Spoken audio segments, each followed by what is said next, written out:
Islam tidak akan bisa terwujud dilaksanakan tanpa adanya jamaah, tanpa adanya imam yang dibeat dan ru'yah yang membeat, tidak akan bisa.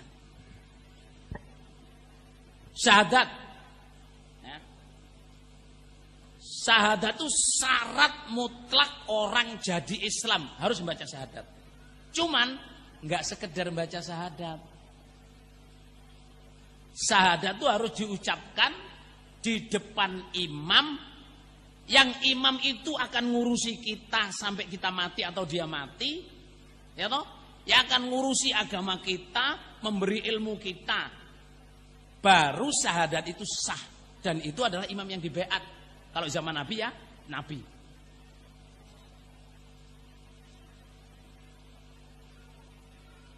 Bisa dipahami nama batin lur? Jadi kita nggak akan bisa Islam kalau nggak punya imam. Karena apa?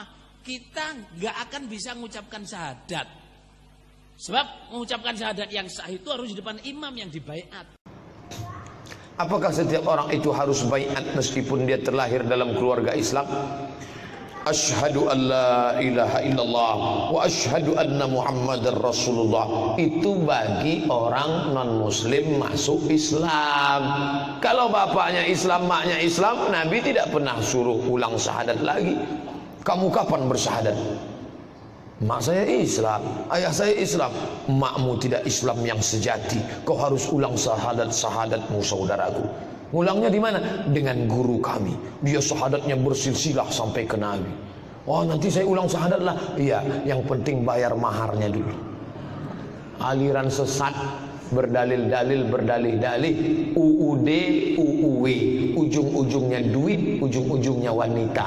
Salah satu cirinya model begini, mewajibkan semua harus berbaiat ulang lagi. Gak ada itu. Kalau sudah dia bersyahadat, emaknya muslim, bapaknya muslim, maka anaknya muslim. Kecuali pernah murtad, maka dia syahadat ulang. Tapi katanya kalau mati tidak ada baiat, matinya mati jahiliyah. Hadisnya sahih, man mata, siapa yang meninggal walaisa fi unuqi bai'ah, tidak berbaiat, mata mitatan jahiliyah, matinya mati jahiliyah. Hadisnya memang betul sahih. Itu ceritanya gimana? Naik Khalifah Abu Bakar Siddiq. Maka kamu harus datang, wahai Khalifah Abu Bakar, aku berbaiat, sami'na wa ata'na, apapun yang terjadi aku tetap mengikut engkau. Kalau muncul nanti Khalifah, maka kita berbaiat kepada dia. Mati jahiliyah siapa yang tak berbaiat kepada pemimpin. Assalamualaikum warahmatullahi wabarakatuh. Waalaikumsalam warahmatullahi wabarakatuh. Apakah seorang yang sudah terlahir Islam masih harus syahadat lagi ketika sudah dewasa? Tidak. Agama anak mengikuti agama orang tuanya. Berdalil dengan hadis Nabi sallallahu alaihi wasallam, kullu mauludin yuladu 'ala al-fitrah.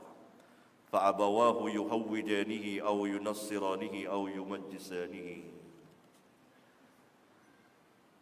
Setiap anak terlahir ke dunia ini dalam keadaan Islam.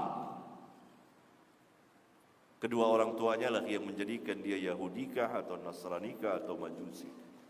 Ini hadis sahih riwayat Bukhari dan Muslim. Dalam riwayat Imam Muslim ada tambahan, fa in kana muslimaini fa muslimun. Jika kedua orang tuanya muslim, maka langsung dia jadi Islam. Dia tidak perlu syahadat lagi. Salah satu sekte Khawarij yang juga pernah ada di negeri kita ini,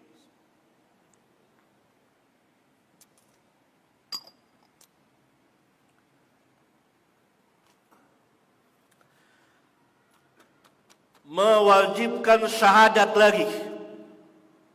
Siapa yang tidak syahadat lagi dia belum Islam. Sampai orang tuanya pun dikafirkan karena tidak syahadat di hadapan ustadznya atau yang mereka katakan imamnya. Saya ulangi lagi. Apa sih jamaah itu? Jamaah itu ialah, simpelnya ini ya, terwujudnya imam dan ru'yah yang diikat dengan baiat. Lah, jadi kenapa sih kita ini harus berjamaah? Itu karena memang perintah Allah. Orang Islam harus jamaah, full stop. Orang Islam kok nggak berjamaah, itu Islamnya tidak sah. La Islama illa bil jamaah. Karena perintah Allah, wa'tasimu bihablillahi jami'an wala tafarraqu. Kamu harus ngerjain Islam dengan cara berjamaah, nggak boleh berpecah belah. Dan jamaah ini sudah dikerjakan sejak Nabi dulu-dulu.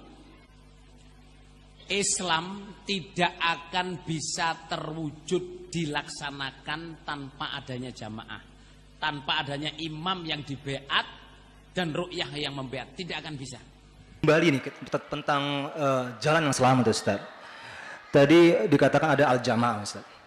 Lalu timbullah kelompok al-jamaah, Ustaz, di mana akhirnya orang harus berbayat kepada imam mereka dan selebihnya yang tidak berbayat berarti tidak masuk dalam al-jamaah tersebut. Iya, sering sekali kita temukan firqah-firqah tersebut di masyarakat ini menggiring calon anggotanya itu untuk berbaiat, bersumpah kepada pemimpin mereka. Demi Allah, kita menginginkan punya khalifah, bukan nggak pengen punya khalifah, tapi khalifah yang seperti apa yang dimaksud oleh Islam. Dan kapan datangnya khalifah tersebut, itu perlu kita pahami. Bukan khalifah produk sebuah organisasi sampai Anda suruh berbayat, suruh bersahadat lagi, tidak. Hadis mengatakan kullu mauludin yuladu alal fitrah. Setiap bayi yang lahir itu Islam sudah. Hatta anak orang kafir kita adopsi, demi Allah gede nggak perlu baca syahadat, dia sudah Islam. Kecuali kalau dia masuk Islam sudah balik, harus bersahadat. Cuma kalau ngadopsi anak kan yang paling penting apa? Ya bikin saudara susui sama keluarga kita supaya gede nanti dia mahramnya istri, mahramnya suami. Ini kita nggak perhatikan itu. Jadi yang namanya berbaiat kepada khalifah, yang namanya berbaiat kepada raja, yang namanya berbaiat kepada pemimpin, bukan kepada kelompok-kelompok tertentu yang mengatasnamakan Islam, apalagi sampai bersahadat, mengulang sahadat. Kalau Anda murtad, ngulang syahadat, Anda kan nggak murtad. Bukan karena pemahaman kita nggak sama dengan kelompok-kelompok tertentu, kita suruh bersyahadat, tidak. البيعة لا تكون إلا لولي الأمر، إما بالقهر والغلبة يتولى على المسلمين وقهرهم بسيفه، بايعوا كما بايع المسلمون عبد الملك مروان وبايعوا الآخرين، أو باتفاق أهل الحل والعقد على بيعة إنسان يتولى عليهم لكونه أهلا لذلك. أما بيعة أفراد الناس هذا شيء لا أصل له، أو بيعة رؤساء الجمعيات هذا شيء لا أصل له. البيعة لا تكون إلا من جهة أهل الحل والعقد في البلاد التي فيها دولة ليس فيها سلطان، ليس فيها أمير، فيجتمع أهل الحل والعقد على بيعة إنسان أهل لذلك، لأن سلطانهم أو رئيس جمهوريتهم قد مات،